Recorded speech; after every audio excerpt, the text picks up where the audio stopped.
minus 1, 0. Plus 2 in the middle, unless I tell you otherwise. And, okay, better. No, wait, where's the little... All right, dots. Ready, okay, and right, left, up, down, top, all the way around. Counterclockwise, counterclockwise, counterclockwise. Wow, that was like on Valium or something. Oh my goodness. All right, wake it up, wake it up. Okay, so I'm giving you a minute to get your stuff and then put your toys away. I'm happy you got the toys, you deserve them. You won the title handily, but I don't want you flicking them during class, because if you do that, I have to take it. And I don't want to do that. So put them away. Okay. Electron configurations. So what an electron configuration is taking attendance, but instead of students, we're taking attendance of electrons. Who's in what shell, and what shaped cloud are they in? Because you remember from middle school, the rings around the bullseye doesn't really work. These clouds are in 3 dimensions, okay? An orbital, each box on the Aufbau diagram that you have in front of you is an orbital, because it's easier to draw a box than it is to draw this. We have different shapes. I found a picture. I was going to take a picture of these and post them. I didn't have to. I found a picture online of our entire orbital set, and I'm going to show you some sites and the Aufbau up on the screen in a little bit. So an orbital is where electrons should be found. So instead of rings or shells, they're really electron orbitals. Yesterday we said your quantum number is little n, right? That's your shell number. So how many shells are possible in the largest atom? 7. Why? Because there's 7 periods. Yes, yes, I heard it 3 times. 7 periods in the periodic table, not because Bach said so. That's not good enough. That's not good enough. Thank you so much, Precious. And Hinterlands, you got stuff, right? Okay, good. So here's a test hint. I may ask you what the different sublevels, the letters used, are for the shapes. And they're S, P, D, and F. So this is the drawing on page 4. The drawing's okay, but it's in 2 dimensions. My models, however, are in 3 dimensions. So here's S. Now S, P, D, and F, please don't write this down. It's in the notes. It is not a test hint. S, P, D, and F stand for sharp, principal, diffuse, and fundamental. The only reason I put them in the notes is somebody asked me one year what they stood for. Not on the test. But you should know this for the test. S is a spherical cloud. This is a cloud shape. So when you turn on your ceiling fan on high, it looks like a circle, right? Is it really a circle? No. The blades are moving so fast, it blurs into a circle. Yeah? Okay. So these electrons, 2 electrons hang out in each of these shapes, making these shapes. This is the cloud shape that the electrons make as they're cruising the nucleus. They blur into a sphere. So this is not wood in real life. This is just a model. Without electrons, you don't have this. This is not like the classroom. We lock it up. Nobody's here Saturday and Sunday. The room is still here, but there are no people here. Without electrons to make this shape, there's no shape. Okay? So this is S, spherical. You can draw SPDF like on the notes, but I'm okay with you writing the names. Spherical. There you go. P is a figure 8. The ones in the notes look kind of oval. This looks round. It doesn't matter. They're still connected in a figure 8. And there are 3 orientations for P's. There's P on the X, there's P on the Y, or P on the Z. Because of that, there are 3 P models up here on my cart. There's only one S model. So look at the Aufbau diagram. See how all the S's are one box? There's only one shape option for an S, but there are 3 different orientations for P. That's why there are 3 boxes. I don't know about you, I can draw a box. Stuff like this, not so much. Even if you were a good artist, it's still 2 dimensions, right? Okay, D's. D's are teardrop shape. And there are 5 different orientations. And I'll show you on the screen, but I have 5 of them up on the card. So, big surprise, how many boxes on the Aufbau diagram for a D? There are 5, because there are 5 orientations of these. Now, some of them, like, I don't know what this one's problem is. Hello. It's still considered a D. So I don't care about this one. Just say teardrop shape. So you have spherical, figure 8, teardrop shape. And then for F, you can say skinny teardrop, because it kind of is. How many boxes on the Aufbau diagram for an F? 7. Big surprise, not a surprise. We have 7 different types of Fs. So these are the clouds that electrons make when they are cruising around the nucleus. So we have S, P, D, F, right? Spherical, figure 8, teardrop, skinny teardrop. So people draw those 4, but you don't have to. You can write it in words. We're good. Easy test hint. Now, if you look on the Aufbau diagram and you look on the notes on page 4, there are boxes. The P has 3 boxes. Notice in the notes they're joined together. On the Aufbau, they're not. It doesn't matter. The point is they're triplets and you have to show all 3. I like to connect the boxes. That's just me. And D's have 5 and F's have 7. P's only have 1. I'm sorry, S's only have 1. Now, if you look in the notes, you see these weird, that look like arrows, but not quite. They're half arrows. They go in different directions. I don't care if you do this or this. Same thing, doesn't matter. But if they are paired up as roommates, each electron is an arrow, okay? They have to be pointing in opposite directions. Why? Give you a hint. What's the charge on every electron? They're all negative, right? They're all negative. So how can electrons cooperate and be roommates if they're the same charge? Don't like charges repel? No. But they do this. No. Page 4 on the bottom, anti-parallel spin. Anti-parallel spin. This means, in English, we're writing the arrows in 2 different directions because electrons in real life, they're like twitching, so they're going to move in opposite directions. So it's not quite this simple, but you can say one is going clockwise, one is going counterclockwise, so that makes them be able to put up with each other and work together. That's what anti-parallel spin is. This is such a multiple choice question, I'm not kidding. Perfect vocab question. So that's the reason why, if they are sharing a box and they're roommates, you're gonna draw them in opposite directions. Now, you can be all emo about it and draw the down arrow first and then the up. I don't care. As long as you have the opposite directions in the same box, you're good.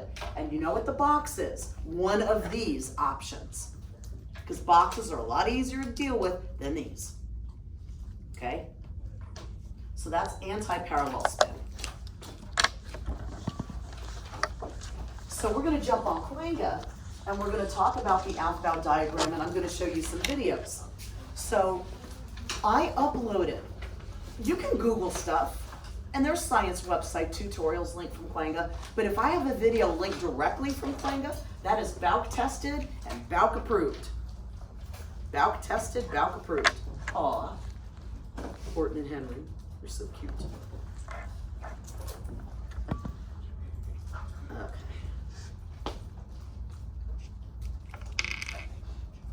So here is, I think it's bright enough that I don't have to put the lights out because you guys will be taking notes still. Is this okay? All right. So I told you I was going to upload this so you could have that to amaze your family and friends. So we already talked about the light is a wave, light is a particle. With me sitting so close, I don't see wave hardly at all. Like I just see particles sitting this close, but that's just me. Okay. So this one, this has dorky music, but it's from England, so we're gonna show it because they're cool. All right, so you see the nucleus here. They showed you an S, which is spherical. This is all 3 P's at once, X, Y, and Z. Pretty cool. And then how many D's are there? How many 7. options? Oh, 5. 5. Okay. They don't have F's on this animation. You okay with the lights on? Yeah? Okay.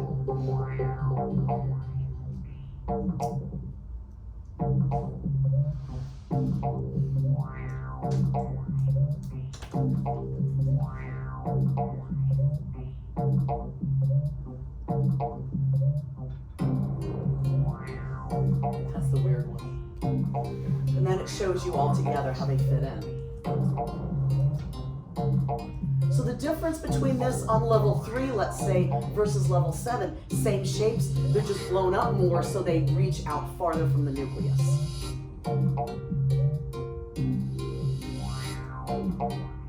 Pretty cool.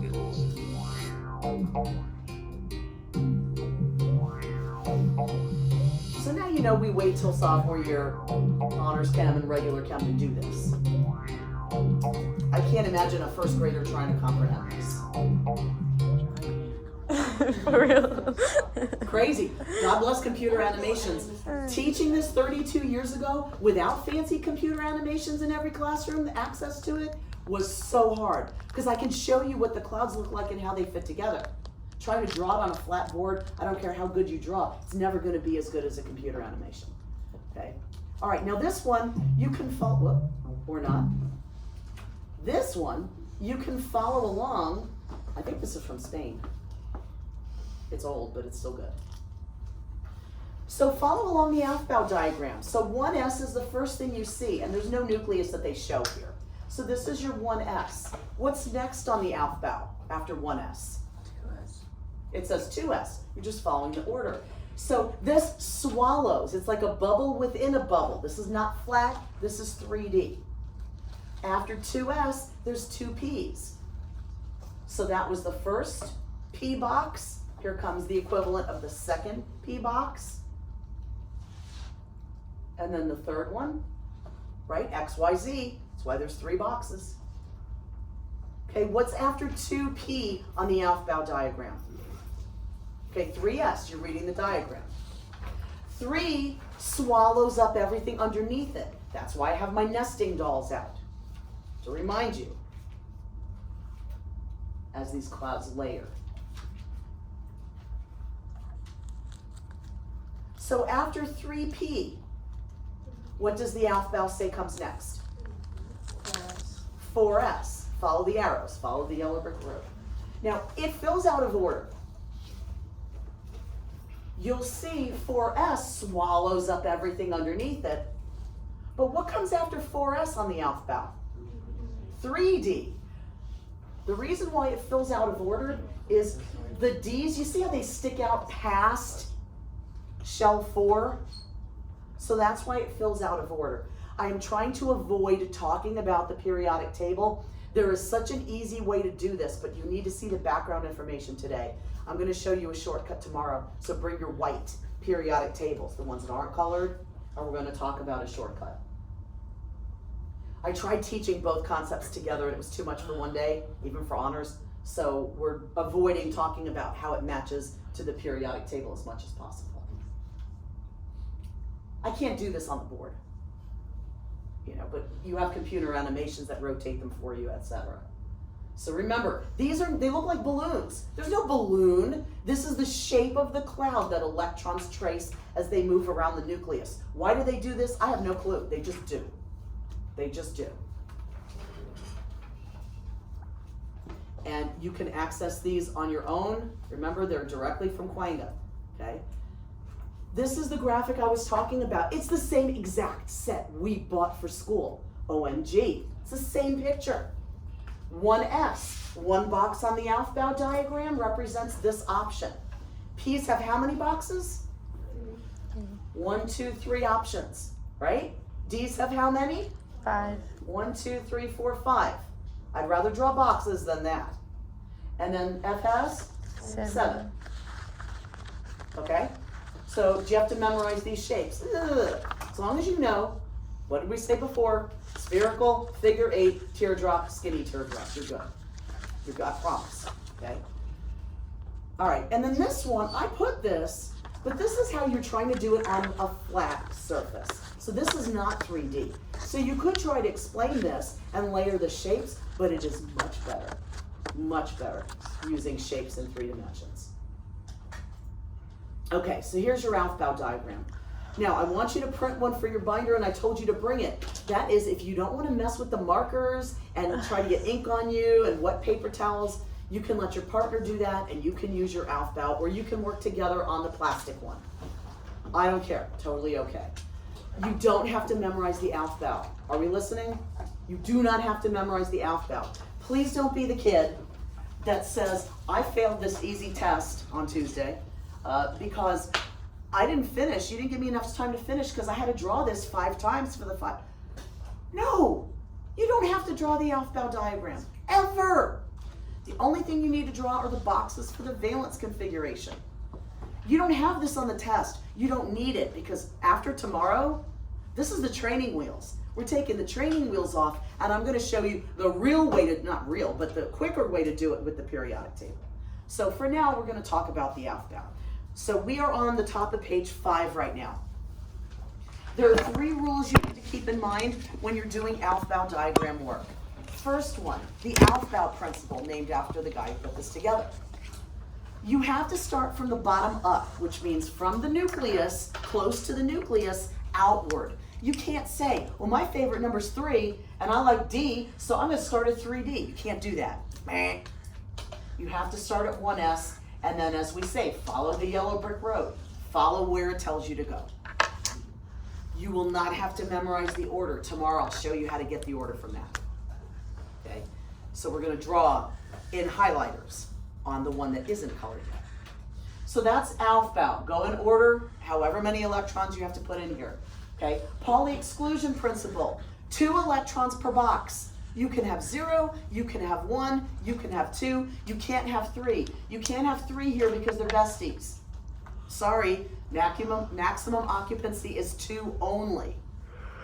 And remember, when they're sharing a box, they do the opposite direction because what's that thing called on the bottom of 4? What's that called? I heard it, say it louder. Anti-parallel spin. So if they're sharing a box and they're roommates, you can't have 2 up or 2 down. They have to be 1 and 1. Okay? And then Hund's rule. When you have degenerate orbitals, which means the triplets or the, oh my goodness, quintuplets, septuplets, so the ones with 3, 5, or 7, if you have to fill them with arrows, which are electrons, you have to put them in, let's say we're up to this point. First one goes in here, 2nd, 3rd, 4th. So if I only have to put 4 in, I have to spread them out instead of 2, 2, blank, blank, blank, because this is what they do in real life. If there's room to spread out, they're going to spread out. Because the bottom line is they're all negative. So if they can spread out, they will. Okay? All right, so how we do this? We get an element. We get the atomic number. So I'm going to do examples that are not on the notes on purpose. So you have different ones. So we're going to do sodium. So what's the atomic number for sodium? Is 11. Capital Z is used for atomic number. For some reason, I never say that. I think I put it in the notes back in the day. But if you see a capital Z, that just means atomic number. I may or may not have mentioned that. So how many protons does sodium have? How many electrons does sodium have? Right. Are we doing ions right now? No. This is not the ion chapter. This is straight up regular. Okay, so I have to start down here, and we have to put 11 arrows in these boxes. I'm going to make the arrow much bigger than the box so you can see. But if you're doing it on paper, you can just fit them in the box. Okay, so we have to fill this, yes? Before we go here. Take care of this before we go here. We're going in order. Okay? So do it with me. Get pencil, get your marker, get everything ready. You're going to do this with me. You can either trade off, you can use your own, you can use mine, whatever. Somebody's doing this. Okay, so 1, 2. And I'm telling you, I'm making them ginormous. Move your seat if you can't see. 3, 4. 5, 6, 7, 8, 9, 10. Are we done yet? How many did we need? 11. Oh, okay. There. So that's how much you should have filled up, and you stop at 11 because it's sodium. All right, write down what we have. 1s has how many arrows? Okay. 2s has how many arrows? Okay. 2p has how many?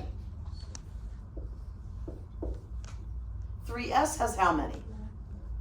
Do we have to go past there? So stop right. Okay. Now, here's the thing.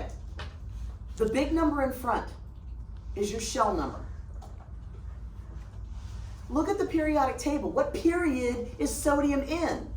What period are you? Third period. Ding, ding, ding, ding, ding. That matches. Okay? S, P, D, and F are the cloud shapes. These superscript are the number of electrons in each of those cloud shapes. Why didn't I say exponent? They look like exponents, but they're not. Am I squaring S? Is there an equation we're doing? No. No. So when you read this out loud, please don't say 1s squared. I will lovingly correct you if you do that. So you say 1s2, and those people who know electron configurations know when you say S, the next number is the superscript. So 1s2, 2s2, 2p6, 3s1, okay? In the first shell, we have 2 electrons. In the second shell total, we have 2 plus 6. Yes, they're different shaped clouds, but isn't this 2 the same rank as this 2? So 8 electrons. How many electrons are in the valence shell? 1. All right, so another question. Draw the dot diagram for sodium. How many dots? Oh my goodness. It matches, and it should if you do it right. Your superscript of the valence configuration will match the number of dots. If you do it right, always. This is a Bauk thing. Please get used to doing this. Underline the valence part of the configuration for me, because you'll have to do stuff with that. Now, Aufbau boxes on the test. The only thing you have to draw, I promise you, and they're videotape, well, I'm dating myself. They're recording me today for absent friends, so they've got a record of it. The only boxes you have to draw for my test are the valence boxes. So 3s1, okay, so let's draw it out. How many boxes is 3s? Just 1. Label it 3s, and you put the 1 electron, and you're done. You're not going to draw this whole nonsense. Are you kidding me? Okay? Now, we're going to do another example. Do not erase what you have, because to avoid busy work, we're going to go past number 11 so you can pick up where you left off. And Bella, what were you going to ask me? You said that it wants to spread out as much as it Yes. would, so it was putting only 1, so why do you put 2? That's for degenerate orbitals. If you've got triplets, quintuplets, or septuplets. Okay. Not for the S. The S is a discrete thing. Right? Wait. Okay, hold on. What? In the box, could you put a full arrow? Yes. Yeah, you don't like those, put regular arrows. Okay. We're at number 11. Hold on one sec. We're at number 11. We're going to go to number 28 next, so keep going. Kathy. Can you explain the Heinz rule? Yes. So Hund's rule says if you've got a set of multiple boxes, so everybody but S, so P's, D's, and F's, you have to spread the electrons out before you double back. Because if there's room for them to groove, they will separate. So is that why you did the That's why I did it that arrows way. first? Yeah. Yep. I just dropped my clean. Okay, so get to number 28.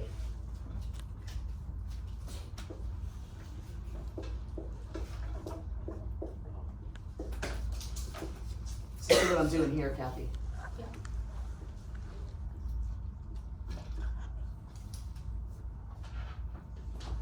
Oh yeah, we said 28. And this is actually the long way. I'm going to show you the shortcut tomorrow.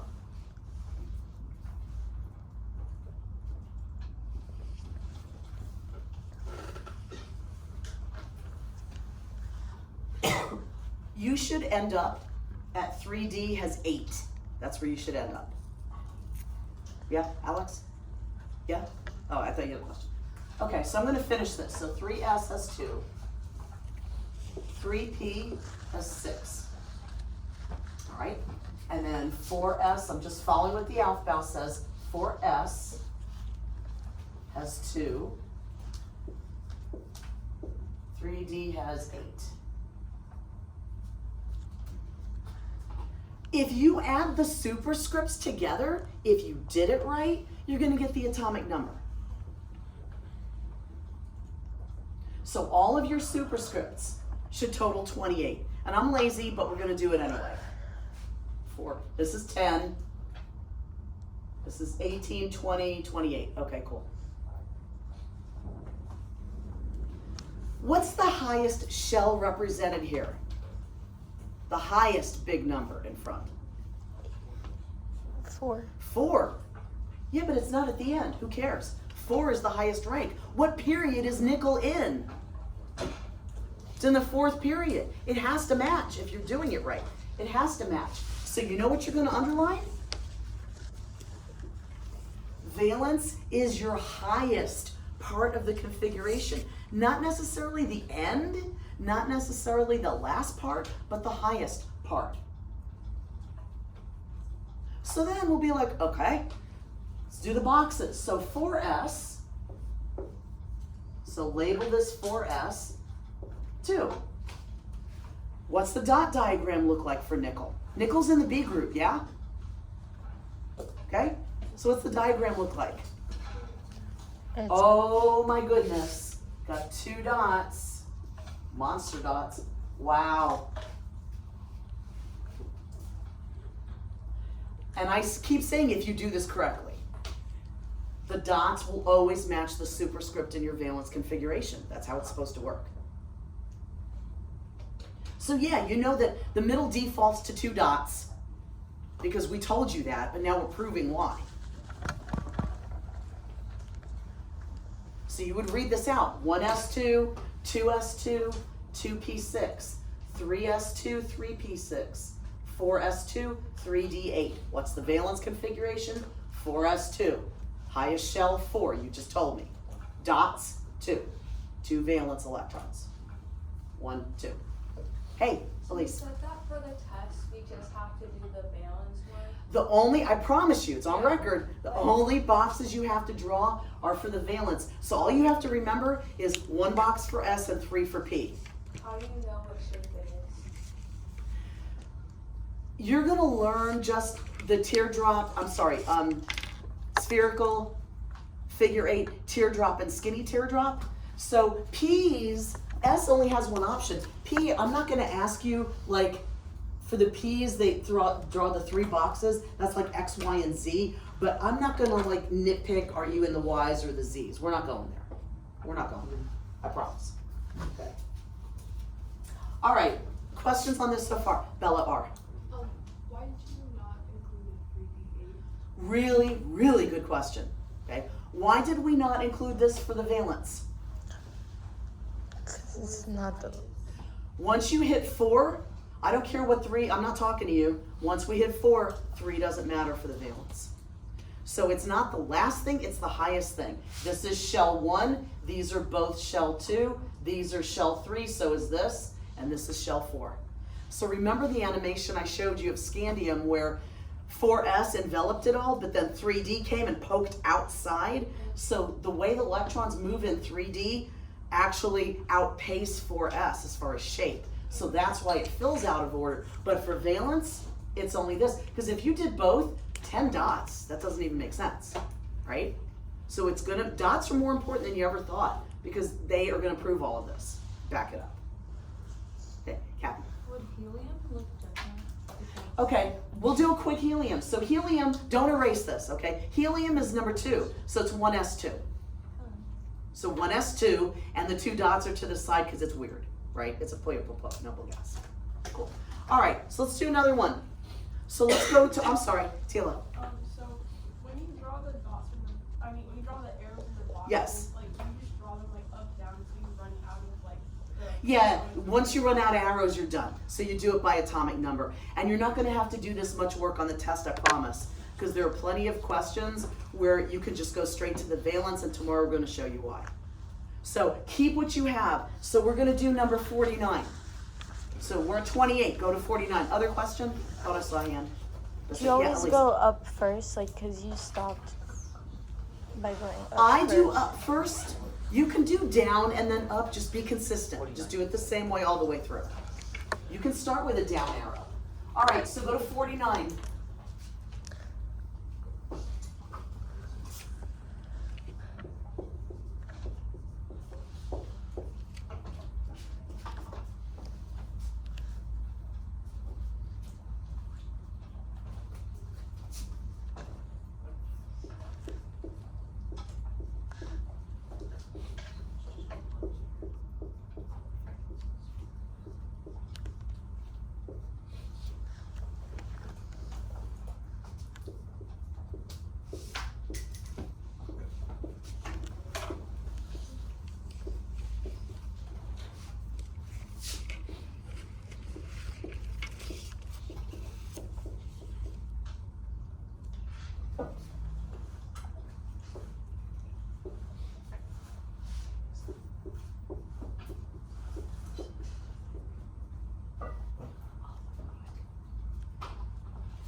You should end at 5. I'm cheating. I'm looking at the periodic table. You should end at 5p1. Okay, so that's 49. Again, if you add up all the superscripts, it'll total the atomic number. So I could throw in, how many total electrons are there. If you want to save time and you know you did it right, it's just the atomic number. Right? Okay, what's the highest shell represented in this thing? 5. Right. So all the 5s. So I'm training you, get your happy little writing utensil, underline the valence parts. So both of these. Now I'm doing this wrong right now, okay? Let's say I forgot. I just took the 5p. When I go to do my dots, how many dots should indium have based on the group it's in? How many dots?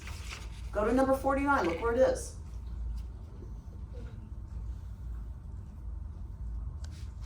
It's supposed to have 3 dots. So then when you do this, uh-oh, where are my rest of my dots? Oh yeah, whoops, sorry, 2. Change that to a 2. Okay. There's your 3 dots. Yeah, I made a mistake, that's a 2 there. So when you look at your valence, the superscripts will match the number of dots always, always, always. And like we said before, if 5 is your highest shell and there's a 4 in between, nice to meet you, get out of my way. I'm only caring about 5, shell number 5. So when we draw this valence, we're going to draw 5s. So here's 5s with your 2 little electrons and 5p. Now I know that only one of these orbitals has an electron making that shape. And the other 2 boxes really don't exist because there aren't electrons to make them. That being said, please draw all 3 boxes, because if you don't, one box by definition is an S. Look at the Aufbau. So if you want 5p, you've got to draw the triplet box, hopefully prettier than mine. And how many arrows go in the 5p? Just the 1. And you can do regular arrows. And some books don't use boxes. They use ovals or circles. It's the same idea. It's the same idea, okay? This doesn't look big enough, but this takes you through the entire periodic table, through Oganesson number 118. This doesn't look big enough, but I promise you it does. Question? Or stretching? Yeah. So would we just underline both 5s? Yes, you have to. You have to. So your valence, put your brains on record, valence electron configuration for a regular atom, not ions, regular atoms, okay, because there are exceptions, we're not talking about that today, have to be S, or S and P. It can't just be P, because if you ignore the S, this is the same shell. You have to take into account both of them, or your dots won't match. 2 plus 1 is 3, and it always will be. So you have to have 3 dots. Okay? All right, you want a really big one? If you want to, if you're okay with this, you're done. If you're not, you want to do number 83, you can do number 83, which is business. Oh my goodness. Okay, so we get out at 9:57. If you need to check the practice for the waves, I have the answer key. Thank you, those of you recording.